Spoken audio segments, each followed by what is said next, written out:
سب سے افضل عمل، طبرانی شریف میں حدیث پاک نقل ہے، حضرت معاذ رضی اللہ تعالی عنہ نے عرض کیا، یا رسول اللہ صلی اللہ علیہ وآلہ وسلم، اعمال میں سب سے افضل عمل کون سا ہے؟ ارشاد فرمایا، زبان کی حفاظت، جنت کی ضمانت۔ ترمذی شریف ابواب الزہد میں حدیث نمبر 2408 نقل ہے، حضرت سہل بن سعد رضی اللہ تعالی عنہ سے مروی ہے، نبی پاک صلی اللہ علیہ وآلہ وسلم نے ارشاد فرمایا، جو آدمی مجھے اپنی داڑھوں اور ٹانگوں کے درمیان والی چیز، زبان اور شرمگاہ کی ضمانت دے، میں اسے جنت کی ضمانت دیتا ہوں۔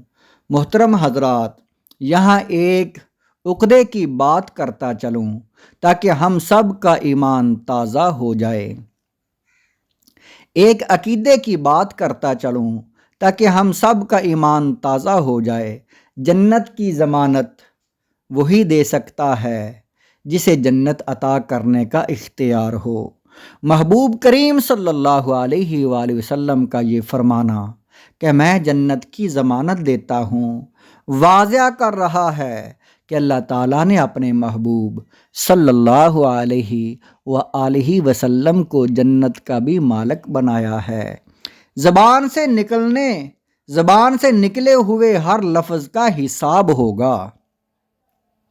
امام حاکم علیہ رحمہ اپنی کتاب مستدرک میں حدیث نمبر 7844 نقل فرماتے ہیں کہ حضرت معاذ بن جبل رضی اللہ تعالیٰ عنہ سے عرض کی، یا رسول اللہ صلی اللہ علیہ وآلہ وسلم، ہم زبان سے جو کچھ بولتے ہیں کیا اس پر اللہ تعالیٰ ہماری پکڑ فرمائے گا؟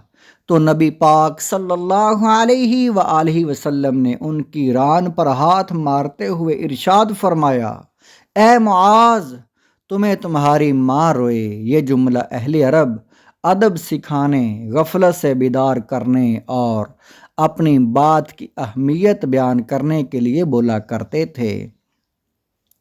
زبان کا کہا ہوا لوگوں کو اوندے منہ جہنم میں گرائے گا، پس جو اللہ تعالیٰ اور آخرت کے دن پر ایمان رکھتا ہے اسے چاہیے کہ اچھی بات کرے یا بری بات سے خاموش ہو جائے۔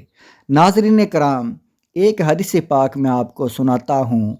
حضور علیہ الصلوۃ والسلام آپ نے فرمایا، میں جب معراج کے وقت جنت کی سیر کی تو وہاں حسن اخلاق والے اور غریب لوگ نیک جو ہیں وہ پائے زیادہ تر، اور جب جہنم کے حالات دیکھے تو وہاں عورتوں کی کثرت دیکھی تو میں نے پوچھا، اے جبرائیل، جہنم میں زیادہ عورتیں کیوں ہیں؟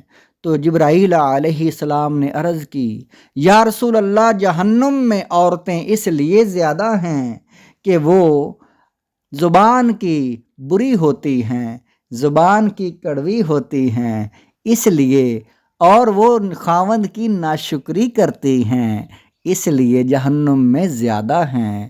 اللہ تعالی ہمیں میٹھی زبان والا بنائے۔